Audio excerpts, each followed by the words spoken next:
सारा वैशाली नगर उसके पीछे घूमता था कि वह हमको स्वीकार कर ले, हमसे विवाह कर ले, पर वह किसी को भी स्वीकार नहीं करती थी।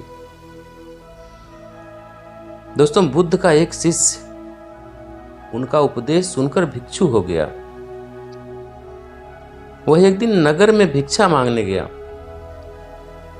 और नियम था कि 3 घरों से भिक्षा मांगी जाती थी। बुद्ध के लगभग सारे शिष्य युवक थे। ये भिक्षु युवक भी शरीर से गठीला और सुंदर था। एक तो वह यौवन के रंग में रंगा हुआ था, अर्थात तन में आकर्षण था। दूसरा, मन पवित्र, अर्थात मन में ईश्वरीय शक्ति से भरी हुई थी। जिनका तन और मन दोनों सुंदर है, वह परमात्मा के निकट है। वह भिक्षु एक घर के सामने भिक्षा मांगने के लिए रुका।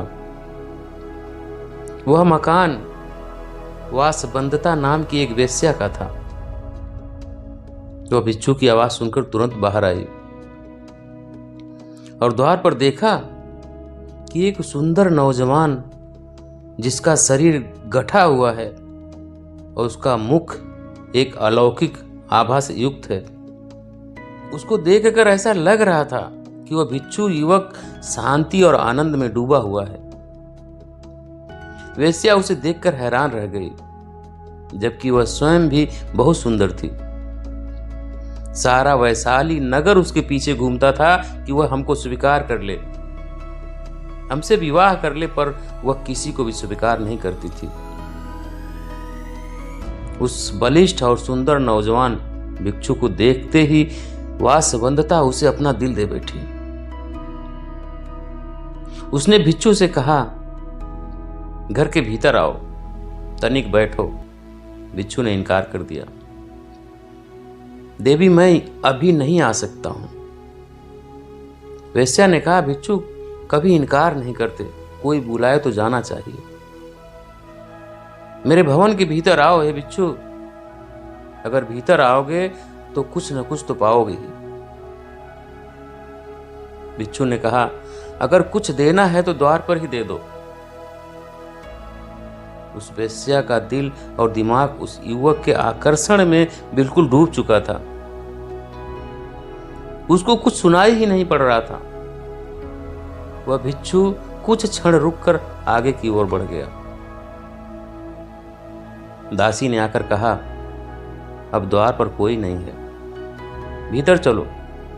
वासबंदता को त्रंदा टूटी, वह बहुत दुखी और पीड़ित हुई। वासबंदता ने अपने जीवन में एक ही बार एक ही पुरुष के प्रति लगाव रखा था।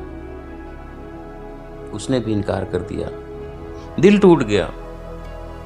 उसने नृत्य बंद कर दिया, गाना बंद कर दिया। जो दिन भर मुस्कुराती थी और लोगों का मनोरंजन करती थी, वह सुंदरी वासबंदता बिल्कुल मौन हो गई।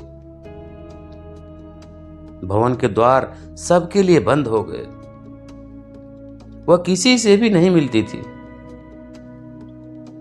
कई धनाढ्य लोगों के निमंत्रण आते थे, आओ हमारे उत्सव में खुशियां बिखेर दो, किंतु वह इनकार कर देती थी। एकांत को उसने अपने जीवन का साथी बना लिया। दासी अच्छा भोजन बनाती थी, पर उसकी भूख और प्यास वह भिक्षु मानो सदा के लिए ले गया हो। वासबंदता को रात दिन वह भिक्षु याद आता था। वह बहुत कमजोर हो गई और बीमार रहने लगी। कहते हैं कि चिंता चीता से बड़ी होती है। चीता एक बार जलाती है और चिंता सदैव जलाती रहती है। वह कहीं आती जाती नहीं थी। एक ही स्थान पर लेटे लेटे उसके शरीर में कई जख्म हो गए। उसकी सुंदरता कुरूपता में बदल गई। अब उसे कोई देखना भी पसंद नहीं करता था। कुछ समय के बाद फिर वही भिक्षु उस नगर में पुनः आया। कुछ समय के बाद फिर वही भिक्षु उस नगर में पुनः आया। उसे मालूम पड़ा कि वासबंदता बहुत बीमार है, उसकी हालत बहुत खराब है। भिक्षु उसके द्वार पर आया। दासी ने जाकर कहा कि वही भिक्षु आए हैं। वासवंदता ने दासी से कहा, यहाँ पर मत आने दो। जब मैं सुंदर युवती थी, बहुत खूबसूरत थी, तब मेरा निवेदन स्वीकार नहीं किया। अब मैं बदसूरत और बीमार हो गई हूं। अब मैं इनके सामने कैसे जाऊं? नहीं जा सकूंगी। पर भिक्षु आ गए। भिक्षु आ गए और बोले, हे देवी, आज तुझे मेरी जरूरत है। उस समय तुमको मेरी जरूरत नहीं थी। उस समय तेरी सुंदरता, तेरे नाच गाने से मोहित होने वाले हजारों थे, किंतु दुख की घड़ी में सब दूर हो जाते हैं। अब तू चिंता ना कर, शर्मिंदा मत हो, मैं तेरे पास रहकर तेरी सेवा करूंगा। भिक्षु ने पवित्र भाव से उसकी सेवा की। वासवंदता की वासना मिट गई, उसका विवेक जाग उठा। भिक्षु उसे बुद्ध के पास ले गए। भिक्षु उसे बुद्ध के पास ले गए। उसने प्रार्थना की, मुझे दीक्षा दो। बुद्ध से दीक्षा पाकर वह भिक्षुणी हो गई, अपना जीवन पतित से पावन कर लिया। दोस्तों, बुद्धम शरणम गच्छामि। यही थी आज की वीडियो दोस्तों। उम्मीद करता हूँ वीडियो पसंद आएगी।